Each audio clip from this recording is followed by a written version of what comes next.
Uma palavra pode te deixar rico? Essa pergunta parece simples demais para ser levada a sério. Justamente por isso ela incomoda. Porque em algum nível, todos nós aprendemos a desconfiar do que é simples quando o assunto é dinheiro, prosperidade ou estabilidade. Fomos treinados a acreditar que riqueza exige fórmulas complexas, sacrifícios extremos, genialidade rara ou sorte fora da curva. Então, quando alguém sugere que uma única palavra possa influenciar esse caminho, a reação mais comum não é curiosidade, é rejeição silenciosa.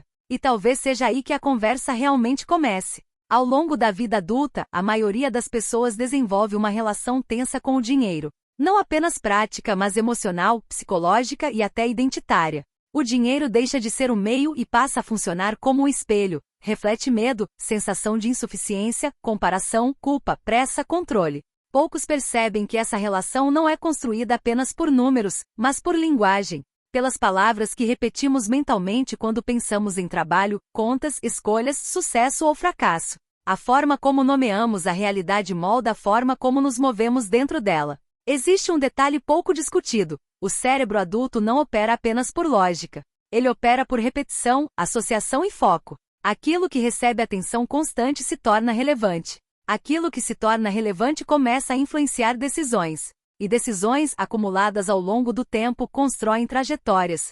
Não é misticismo. É funcionamento cognitivo. O que quase ninguém observa é que palavras não são neutras nesse processo. Elas não apenas descrevem pensamentos, elas organizam estados internos. Uma única palavra, quando repetida, não age como mágica. Ela age como lente. E toda lente altera o que é percebido. Quando uma pessoa repete continuamente palavras ligadas à falta, ao medo ou à antecipação do pior, ela não está apenas reclamando. Ela está treinando o cérebro a procurar evidências que confirmem esse estado. O mundo então começa a parecer mais hostil, mais caro, mais limitado. O oposto também é verdadeiro, embora menos óbvio. A questão central não é qual palavra usar, mas o que acontece quando o foco interno muda de forma consistente.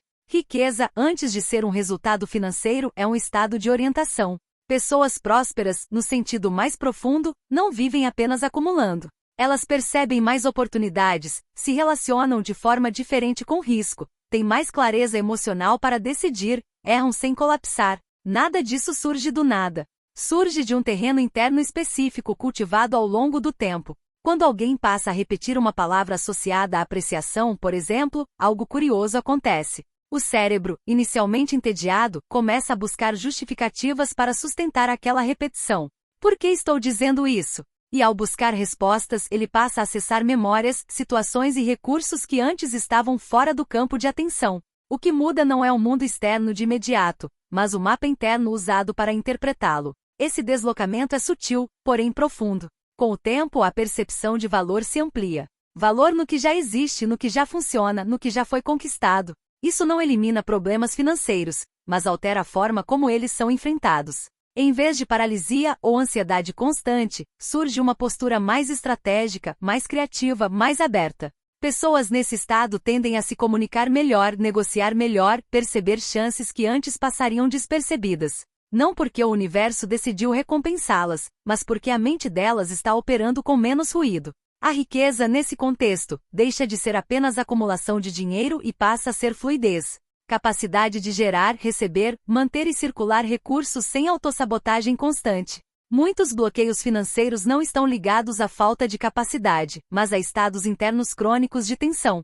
Palavras repetidas diariamente alimentam esses estados ou ajudam a dissolvê-los. É aí que uma única palavra começa a ter peso real. Isso não significa que repetir algo substitua ação, estudo ou responsabilidade. Pelo contrário, quando o estado interno muda, a ação tende a se tornar mais alinhada, menos reativa, menos desesperada, menos contraditória.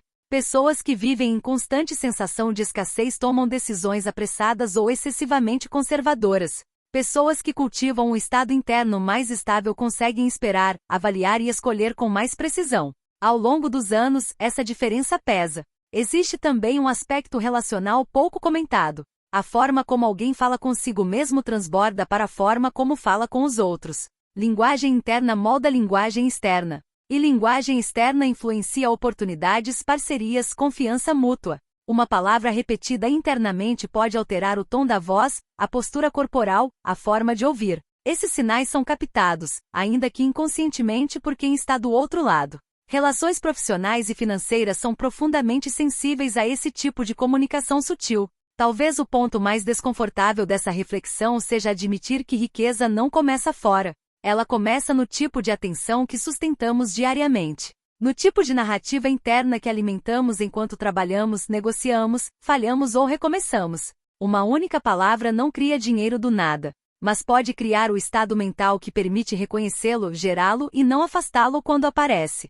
É por isso que a pergunta não deveria ser se uma palavra pode te deixar rico, mas se você tem consciência das palavras que já estão moldando sua relação com o dinheiro agora mesmo. Muitas delas operam no piloto automático, herdadas da família, da cultura, de experiências passadas.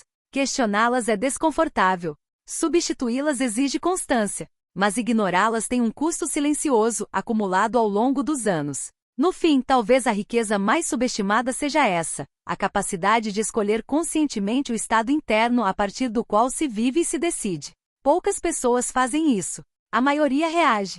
E reação constante cobra um preço alto emocional e financeiro. Uma única palavra, quando usada com intenção e repetição, não resolve tudo, mas pode ser o início de uma mudança de eixo. Um deslocamento quase invisível que, com o tempo, altera a trajetória inteira. E talvez seja exatamente isso que torna a pergunta tão incômoda. Porque se algo tão simples pode influenciar tanto, então a responsabilidade deixa de estar apenas fora. Ela retorna para dentro. Silenciosa, persistente, esperando atenção.